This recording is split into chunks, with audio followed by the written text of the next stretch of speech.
Buonasera, benvenuti a questa edizione del nostro telegiornale. Vediamo subito i titoli. Ultima domenica di mare, domani ritorna a scuola per gli studenti siciliani tra caro libri e nuove regole. A Santa Croce Camerina si sperimenta lo zaino della gioia. Per l'Istat il Sud registra un record di disoccupati, ma l'analisi delle fasce di età, dei contratti e degli incarichi non convince i sindacati siciliani. Primo giorno di navigazione per la Global Summit Flottiglia, nuova tappa per le 18 barche degli attivisti che aspettano il convoglio fermo ancora in Tunisia. Blitz antidroga al quartiere Borgo di Catania, i carabinieri sequestrano oltre 12 kg di stupefacenti, valore sul mercato oltre 200.000 euro. Piazza Armerina celebra il maestro Raffaello Sanzio e mostra un monumentale cartone e 47 incisioni e cromolitografie. Calcio, brutta batosta a Cosenza per il Catania, i rossazzurri mai in partita perdono 4-1, inutile la rete di Lunetta, il mister toscano dice dovevamo fare di più. Calcio e già crisi per il Siracusa, superato in casa 3-0 dal Benevento e gli azzurri sono alla quarta sconfitta consecutiva.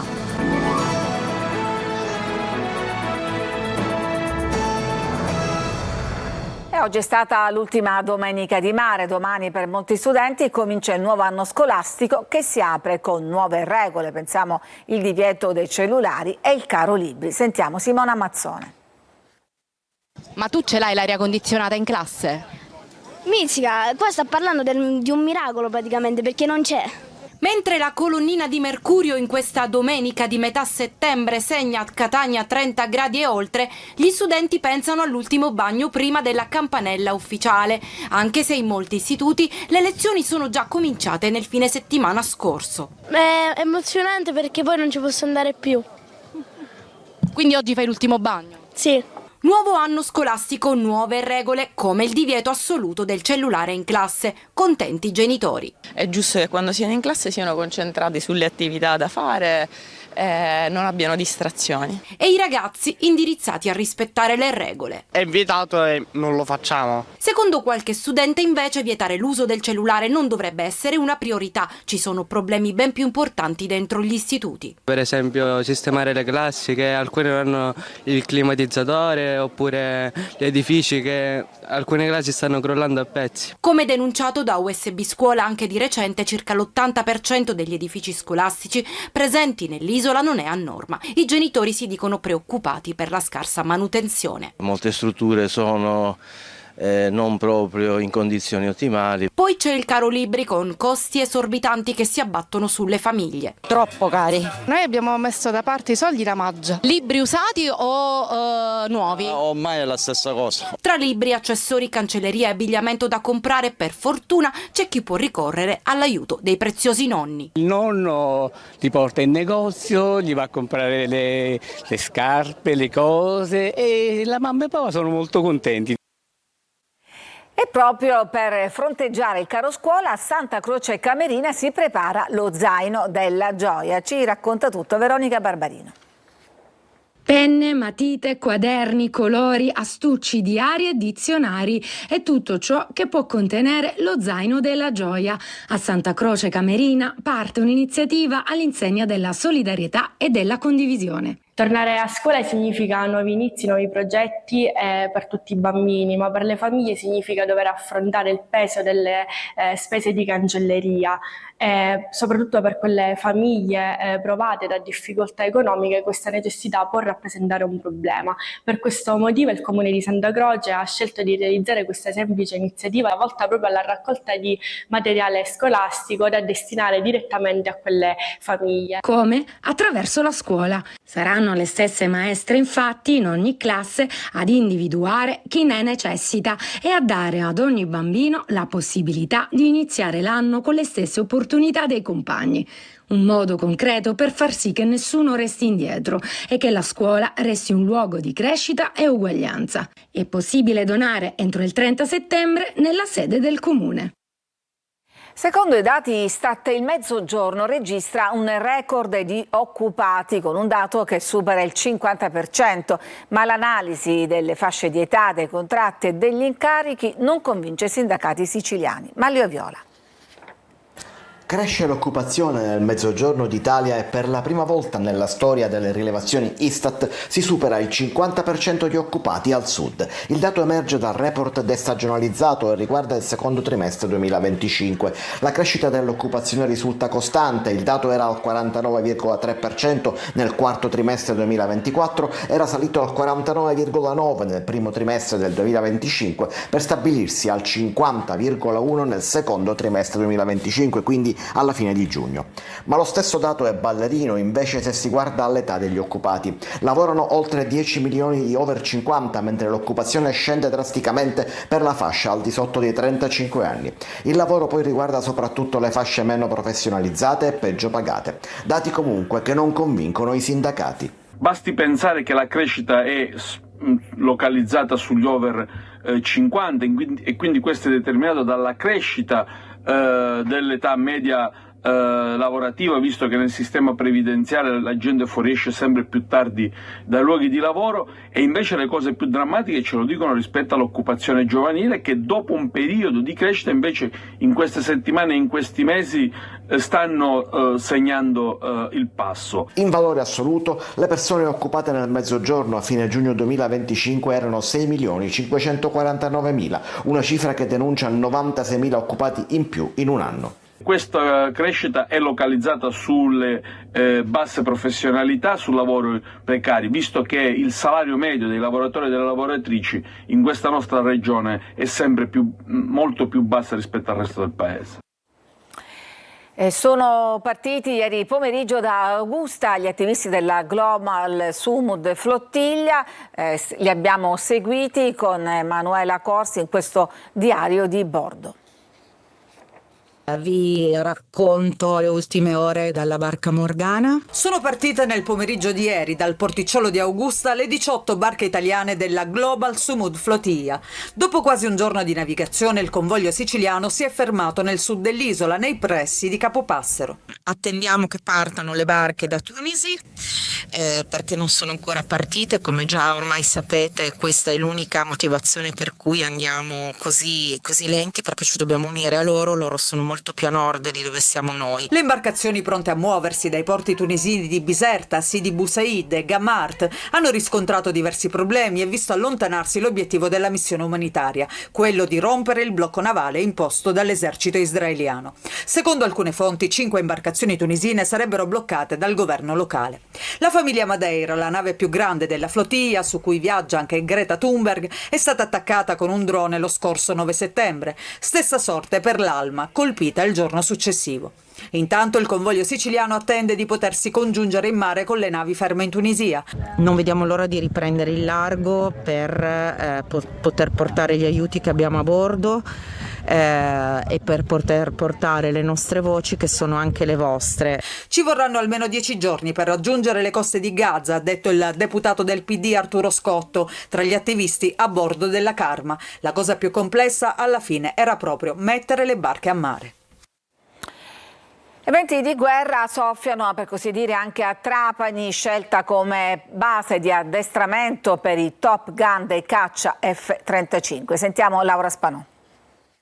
Trapani rimane una città silenziosa nonostante quello che potrebbe avvenire presto con l'arrivo dei Top Gun e degli aerei da guerra F-35. La vicenda è poco avvertita nonostante quello che sta accadendo a pochi chilometri dalla Sicilia. La guerra in Medio Oriente e il conflitto in Ucraina, conflitti apparentemente lontani ma che vedono in qualche modo coinvolta l'isola. I superpiloti che saranno dispiegati nell'aeroporto di Trapani sono quelli pronti a prepararsi ad entrare in azione. La base sarà gemella di quella che esiste già negli USA, in Arizona. L'aeroporto militare dedicato a Livio Bassi è da sempre una delle basi più importanti dell'aeronautica militare italiana e dell'Alleanza Occidentale o NATO. È prestato e resterà solo prestato dai militari al trasporto aereo civile. Nessun potenziamento su questo fronte, malgrado le promesse di farlo diventare uno scalo civile a 5 stelle. L'allerta sarà massima, con sicuramente l'innalzamento dei servizi di sorveglianza. Trapani diventerà una zona rossa. I segnali su quanto sarebbe avvenuto tutto o c'erano tutti, fino a quando dal Ministero della Difesa arrivò il no alla cessione demaniale di parte dell'area dell'ex aeroporto militare di Milo per far sorgere lì la cittadella dello sport, e proprio a Milo qualcosa di militare verrà collocato vicinissimo alle case di Ericini e Trapanesi. Blitz antidroga al quartiere Borgo di Catania. I carabinieri sequestrano oltre 12 kg di stupefacenti. Sentiamo Tonino De Mano. Drogafiumi e piazze di spaccio gestite dalle cosche. L'allarme della Commissione Nazionale Antimafia, riunitesi a Catania, dimostra che gli stupefacenti restano il business per antonomasia della criminalità organizzata. Ed un'altra conferma arriva dall'operazione dei carabinieri del nucleo investigativo di Catania, che al Borgo hanno sequestrato oltre 12 kg di droga. Dopo giorni di appostamenti e osservazioni, i militari dell'Arma hanno fatto irruzione in un monovano sospetto trasformato in laboratorio di confezionamento di stupefacenti. All'interno sono stati trovati 10 kg di marijuana in buste sottovuoto, 463 già suddivise in dosi, più di 1 chilo di hashish in involucri e capsule, 520 grammi di cocaina tra dosi termosaldate e pietra, mezzo chilo di cannabis in barattolini, caramelle gommose alla cannabis e caramelle allucinogene. Presenti anche 2 bilancini di precisione, una macchina per sottovuoto, un frullatore e centinaia di bustine per selezionare le dosi. Il valore della droga, se immessa sul mercato, avrebbe superato i 200.000 euro, soldi destinati ad alimentare ulteriori traffici ed attività illecite. L'appartamento era usato come base logistica e centro di smistamento. Le indagini proseguono per identificare i responsabili. Il materiale è stato inviato al laboratorio scientifico dei Carabinieri per le analisi di rito. Un uomo di 71 anni di Napoli è morto ieri sera sull'autostrada Palermo-Mazzara del Vallo cadendo da un terrapieno e facendo un volo di 6 metri. Si era fermato per attendere il carro attrezzi dopo che la sua auto era rimasta in panne. Ci fermiamo, c'è una pausa per la pubblicità, torniamo dopo con altre notizie.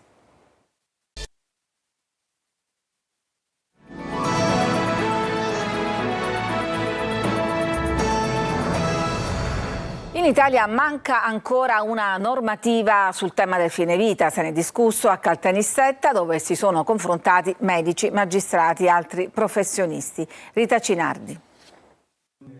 Parlare della dignità del fine vita affrontandone le questioni etiche, bioetiche e sociali. Con questo spirito a Caltanissetta si sono confrontati medici, esponenti del clero, magistrati, psicologi e altre categorie professionali in una 2 giorni nata con l'obiettivo di avviare un dialogo costruttivo che tenga conto delle diverse sensibilità e delle conquiste della scienza. Nel convegno organizzato dal presidente dell'Ordine dei Medici di Caltanissetta, Giovanni D'Ippolito, si è fatto anche il punto sulla mancanza in Italia di una legge ordinaria che regoli l'applicazione del suicidio medicalmente assistito. Diciamo che il Servizio Sanitario Nazionale deve garantire una dignità delle cure e quindi anche del fine vita. Abbiamo bisogno di una legge ovviamente che disciplini meglio questo aspetto e che consenta di dare a tutti i cittadini delle certezze anche sul fine vita. Al di là della legge 219 del 2017 che prevede la possibilità per il malato di interrompere i trattamenti di sostegno vitale o anche di chiedere al medico di essere sottoposto a sedazione palliativa per congedarsi dalla vita, non esiste ancora una normativa dettagliata in materia. Al di là di questa normativa non esiste null'altro, malgrado la Corte Costituzionale con l'ordinanza del 2018, con la sentenza del 2019, con la sentenza del 2022 e le ultime 2 sentenze, una del 24 e una recentissima del luglio 2025, continua a ripetere al legislatore che è compito suo normare la materia. A Piazza Armerina è aperta in anteprima nazionale una mostra che celebra Raffaello Sanzio. Ci racconta tutto Orazio Longo. Da un lato un monumentale cartone del XVII secolo realizzato da autore ignoto con olio o tempera grassa a riprodurre l'ultimo capolavoro dell'Urbinate conservato nella Pinacoteca Vaticana. Dall'altro 47 incisioni e cromolitografie dedicate alle stanze dei musei vaticani e alle logge del Palazzo Apostolico realizzate dall'architetto e incisore francese Paul Letarugli nell'Ottocento. A Piazza Armerina, al Palazzo Trigona, si è aperta la mostra in onore di Raffaello Sanzio realizzata dalla Società Renaissance con la curatela di Nicola Barbatelli e Vincenzo Sanfo. Una mostra particolare che celebra uno in particolare dei suoi più grandi capolavori, la Trasfigurazione, l'ultimo capolavoro di Raffaello mai terminato e che oggi è tributato qui attraverso un'opera di straordinaria qualità. Un'opera successiva a Raffaello, uno splendido monocromo, un dipinto pieno di fascino e di mistero. Le 47 incisioni realizzate dall'architetto Letarugli comprendono 37 tavole in bianco e nero e 10 a colori. Momenti come questo, con Sevez, alla cui mostra è collegata in onore all'arte di Raffaello, diventano momenti di attrazione per le migliaia di visitatori che ogni anno arrivano nel nostro territorio andando alla Villa Romana del Casale. L'esposizione, patrocinata dalla Regione, dall'ARS, dal Comune e dal Parco Archeologico di Morgantina e della Villa Romana del Casale, è visitabile fino a dicembre tutti i giorni dalle 9 alle 19. Ci fermiamo, c'è ancora una pausa, poi torniamo con la pagina sportiva per raccontarvi la prima sconfitta stagionale per il Catania, che ha subito una brutta batosta a Cosenza. Tra poco.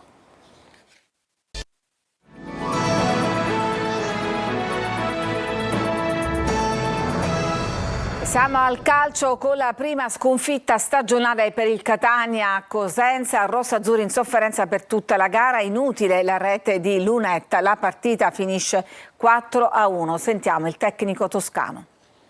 Sapevo che avrebbero fatto una partita gagliarda contro il Catania, noi siamo stati a volte molli, soprattutto nei duelli, ma anche quando avevamo la palla a non accelerare, a non velocizzare l'azione. A volte siamo arrivati anche ai 16 metri con poca convinzione e determinazione.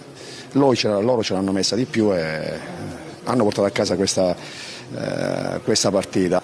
La squadra doveva fare di più e poteva fare di più. Queste partite poi ti servono a tornare con i piedi per terra, noi e tutti, perché eravamo dei fenomeni, avevamo già vinto il campionato. Questo campionato è lunghissimo, difficilissimo e con molte insidie.